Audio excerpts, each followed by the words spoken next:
Good morning, beautiful people around the world, and welcome to Obinwannem English News Update. My name is Ubu Promise, the news presenter. On our news update this morning, according to Vanguard, Naira depreciates. IOCA's pension managers increase offshore investments. At the backdrop of exchange rate instability and Naira depreciation, closed pension fund administrators CPFAs affiliated to international oil companies are investing more of their pension fund assets on foreign money market instruments, apparently for safety. The National Pension Commission (PENCOM), in its unaudited report on pension funds industry portfolio for the period ended May 31, 2024, indicated that the CPFAs invested 107.1 billion naira during the month, up to 10.2% from 97.2 billion naira recorded in the preceding month of April 2024. The CPFAs, according to the PENCOM report, also increased their stake in foreign ordinary shares by 9.3% to 268.7 billion naira in May from 245.9 billion naira in April. Meanwhile, total pension fund assets increased by 2.02% to 20.2 trillion naira in May 2024 from 19.8 trillion naira recorded in April. High cost of drugs to persist as local production flops. The high cost of drugs in the country will persist as local production of the products is near total collapse due to inconsistencies in government policies. Though the Nigerian pharmaceutical market boasts over 200 manufacturing and packaging companies made up of three dominant segments of readily available over-the-counter drugs, 43.1%, affordable generics 38.9%, and expensive branded patented drugs 12%. The drug market in the country has been dominated completely by imported drugs, which comes to the average Nigerian at a very high cost. Consequently, the cost of drugs in Nigeria has become very expensive as the prices of imported drugs are dominated in dollars. Data from Pharma West Africa rates the industry as the second largest in Africa after South Africa, with an estimated market size of about 6.1 trillion, according to data from Access Bank.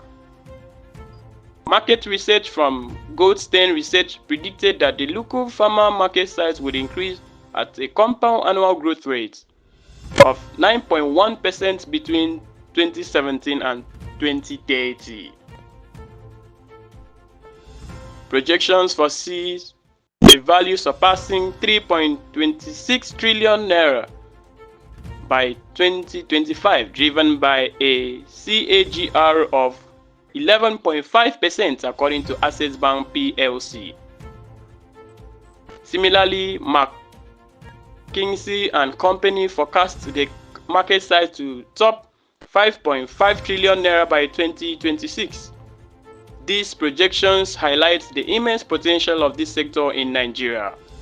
Beneath this shiny surface, however, lies a dark side to the impressive credentials. Local drug manufacturing struggles to keep pace with the rapid growth. Many local pharmacies are overflowing with imported medications, a paradox. While the market thrives, domestic manufacturing, which has capacity utilization below 50%, cannot keep pace. Currently, Nigeria manufactures only around 25% of its pharmaceutical needs. Worse still, despite having a large domestic manufacturing sector, a staggering 70% of medicines are imported, essentially from China and India, either legally or smuggled illegally. Estimates suggest only 30% of Nigerians have access to genuine medications. And now on Sahara Reporters. Angry youth burn INEC office in Benue amid protest against bandit attacks. The Independent National Electoral Commission INEC office in Sangara, the headquarters of Ugumlugu government area, Benue State, has been destroyed by some youth of the community. The incident occurred on Wednesday during protests against escalating bandit attacks in the region, which targeted several government facilities including INEC. Fortunately, no lives were lost in the attack, as confirmed by Sam Olumegun, National Commissioner and Chairman of the Information and Voter Education Committee, who assured the public that security agencies had been promptly informed and had deployed personnel to manage the situation.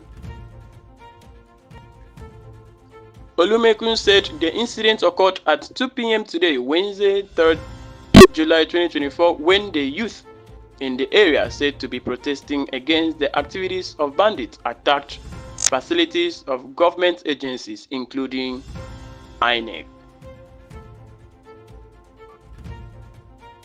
And now on Punch, National Assembly scores federal government low on budget implementation. The Senate has scored the executive low in the implementation of the capital component of the 2024 budget, saying there is a need for the government to get ministries, departments, and agencies of the federal government to implement the budget. The Senate on Wednesday also urged the federal government to intensify efforts in funding the capital component of the three national budgets which are running concurrently in the country. The chairman of the Senate Committee on Appropriation, Senator Solomon Adiola, gave the task when the Minister of Finance, Wale Edun, and the Accountant General of the Federation, Oluwatoyin Medin, appeared before the panel over the budget performances. Adiola lamented the poor funding of the capital components of the budget and urged the coordinating minister for the economy to improve on it.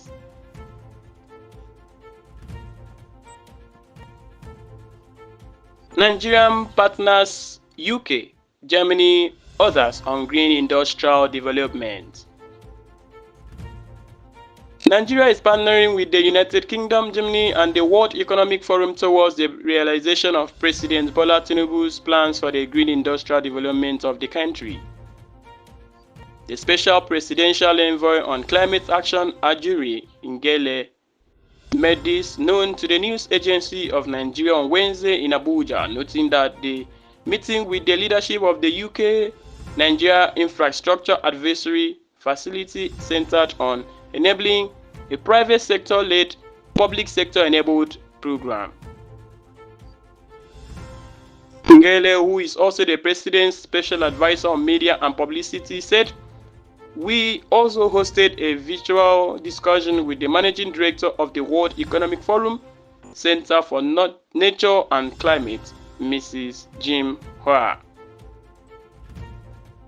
We agreed to actionable next steps that will ensure greater collaboration with international investors and DFIs in accordance with our Green Industrial Roadmap." On Wednesday evening, we hosted a fruitful session with a delegation from the German embassy led by its head of climate negotiations, Ambassador Jonas Lee. Specific steps towards deepening collaboration on hydrogen and wind energy development were agreed upon with a follow-up next week, he said. And with this, we've come to the end of our news update this morning. A massive thanks for listening to Obinwannem News Hour. Please do ensure to follow Obinwannem Media platform to be updated anytime we come live. Please do have a lovely day. My name is still Obu Promise, Obinwannem News presenter from Akwa Ibom State.